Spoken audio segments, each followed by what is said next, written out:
Bienvenidos a una caminata por la historia bíblica por el pastor Colin Smith.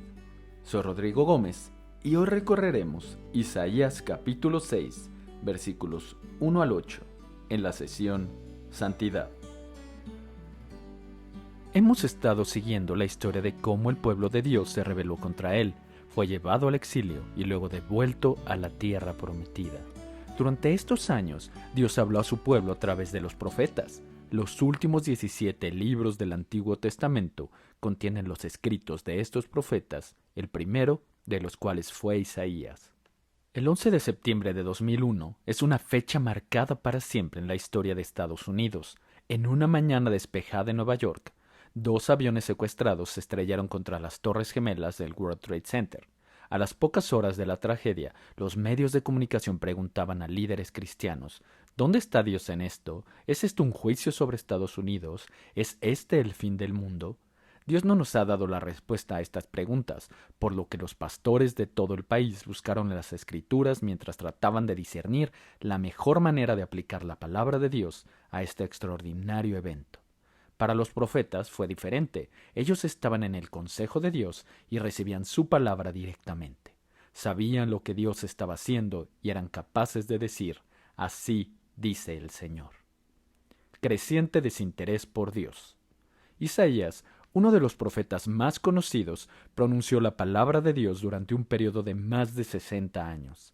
Su ministerio abarcó los reinados de 4 reyes: Usías, Jotam, Acaz y Ezequías. Isaías 1:1. En el año en que murió el rey Usías, Isaías recibió una visión de Dios que moldeó su vida y su ministerio.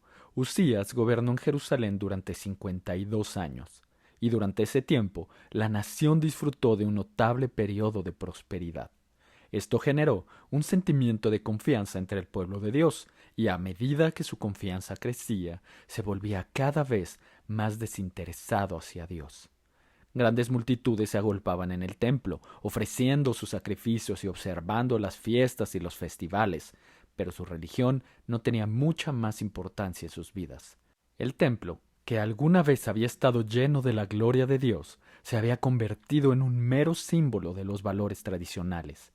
Lejos de complacerse con esta actividad religiosa, Dios la veía como un odioso pisoteo de mis atrios. El gran problema en la época de Isaías era que la gente había perdido de vista la santidad de Dios. Una visión del Señor. Isaías ya había estado predicando durante algunos años cuando Dios le habló en una visión. El año en que murió el rey Usías, vi al Señor. Isaías 6:1. ¿Qué aspecto tiene Dios? Isaías nos dice: era alto y elevado, y la cola de su manto llenaba el templo. Es como si dijera: Dios se me reveló, pero no pude mirar su rostro. Todo lo que puedo decir es que él estaba alto y elevado. Todo lo que pude ver fue el final de su manto. El brillo de Dios es abrumador. Moisés no podía mirar directamente el brillo de su gloria, solo podía describir lo que había debajo de los pies de Dios. Bajo sus pies, como un pavimento de piedra de zafiro, como el mismo cielo por su claridad. Éxodo 24:10. Entonces Isaías oyó a las criaturas angélicas que se llamaban unas a otras: Santo, santo, santo es el Señor de los ejércitos. Si quieres dar énfasis a una afirmación, puedes subrayarla, ponerla en cursiva o utilizar un tipo de letra en negrita. También puedes dar énfasis a algo diciéndolo 2 veces, como hizo Jesús cuando dijo: en verdad les digo, en Juan 3:3. Solo hay una verdad en la Biblia a la que se le da un triple énfasis, y es la santidad de Dios. La Biblia nunca dice que Dios es ira, ira, ira, o incluso que Dios es amor, amor, amor, pero sí dice que Dios es santo, santo, santo. La santidad de Dios es tan fundamental para definir quién es Dios, que si no captamos su santidad, no lo conocemos como es. Los ángeles que no pudieron sostener la mirada.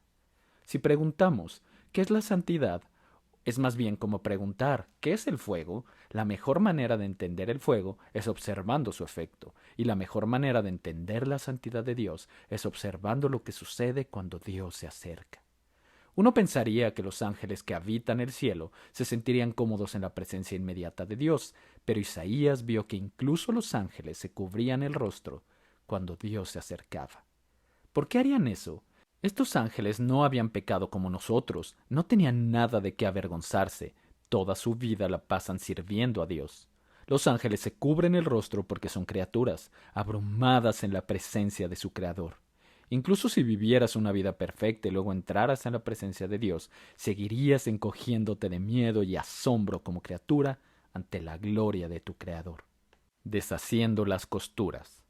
Cuando Dios se acercó, el templo tembló y se llenó de humo. Isaías 6:4. Isaías dijo: «¡Ay de mí! Estoy muerto». Isaías 6:5. La palabra muerto significa, literalmente, que se está deshaciendo. Si alguien es muy competente o exitoso, a veces decimos, él o ella lo tiene todo resuelto. Isaías experimentó lo contrario. Cuando vio a Dios, se derrumbó. Isaías era una de las personas más respetadas de su tiempo, era conocido y sin duda celebrado por su maravilloso ministerio. Si estuviera hoy en día, miles de personas se agolparían en las conferencias para escucharle y millones le seguirían en Twitter, pero en presencia de Dios solo pudo decir: «¡Ay de mí!». La santidad de Dios hace que incluso las mejores personas se sientan arruinadas. Como profeta, los labios de Isaías eran las herramientas de su ministerio. Hablar era su don espiritual, pero en presencia de Dios descubrió que incluso su mayor don tenía que ser limpiado. Él dijo: «Soy hombre de labios impuros». Cuando comprendas la santidad de Dios, verás que lo que necesita ser limpiado no es solo lo peor de ti, sino también lo mejor de ti. Tocado por la misericordia de Dios. Tras una visión momentánea de la gloria de Dios, Isaías se sumió en la oscuridad mientras el humo llenaba el templo. Era consciente de la presencia de Dios, pero Dios estaba oculto a su vista. Entonces, los cimientos del templo comenzaron a temblar. Debió ser absolutamente aterrador. Entonces, cuando Isaías se asomó al humo, vio a uno de los ángeles volando hacia él con un carbón encendido en la mano tomado del altar. El ángel presionó el carbón caliente sobre la boca de Isaías. «He aquí, esto ha tocado tus labios, y es quitada tu iniquidad, y perdonado tu pecado». Isaías 6:7. El altar era el lugar donde se ofrecían los sacrificios, así que cuando el carbón fue llevado desde el altar a Isaías, la provisión de Dios para el pecado fue aplicada personalmente a él. Y nótese que se aplicó el lugar donde Isaías era más profundamente consciente de su propia necesidad. Isaías había confesado: «Soy un hombre de labios impuros». Y ahora el ángel de Dios dijo: «He aquí que esto ha tocado tus labios, tu culpa es quitada». Habiendo descubierto la gracia de Dios de esta manera tan profunda y personal, Isaías tuvo una nueva disposición para servir al Señor. Cuando Dios dijo: «¿A quién enviaré? ¿Y quién irá por nosotros?», entonces respondí: «Heme aquí, envíame a mí». Y Dios envió a Isaías. Fue como si Dios dijera: «Ve tú, Isaías, porque has comprendido quién soy yo y sabes lo que es el pecado y has experimentado mi gracia». Lleno de un nuevo sentido del privilegio de servir a Dios, Isaías salió a darlo a conocer. El encuentro de Isaías con Dios nos señala la venida de Jesucristo. Juan nos dice que Isaías vio la gloria de Jesús y habló de él. Juan 12:41. El Padre y el Hijo comparten la misma gloria. Juan 17:5. El Santo, cuya gloria había visto Isaías, fue colocado en el altar de la cruz y se convirtió en el sacrificio por nuestros pecados. Como Isaías estaba rodeado de oscuridad en el templo, así Jesús fue sumido en la oscuridad en la cruz. Mateo 27:45. Como los cimientos del templo temblaron cuando la presencia de Dios descendió, así la tierra tembló y las rocas se partieron cuando Jesús entregó su vida. Mateo 27:51. La tierra tembló cuando Cristo cargó con los pecados del mundo y el Padre derramó su juicio sobre el Hijo. Jesús murió para que las personas que como nosotros están desgarradas por la santidad de Dios puedan ser tocadas y sanadas por su gracia. En Jesucristo, Dios se acerca y dice: «Tu culpa ha sido quitada y tu pecado perdonado».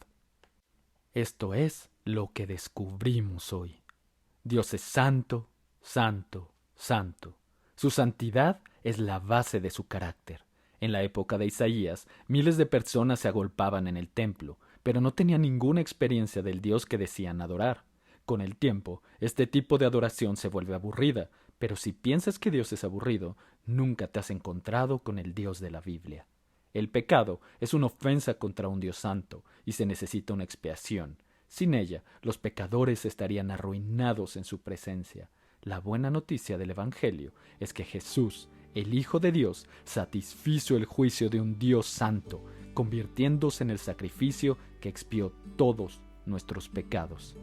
Cuando descubras la impresionante santidad de Dios, entonces, como Isaías, empezarás a apreciar la maravilla de lo que Dios ha hecho por ti en Jesucristo y sentirás que tu mayor privilegio en la vida es servir a este impresionante, glorioso y santo Dios. Esto fue una caminata por la historia bíblica por el pastor Colin Smith. Soy Rodrigo Gómez y espero que nos acompañes en la próxima parada de nuestro recorrido.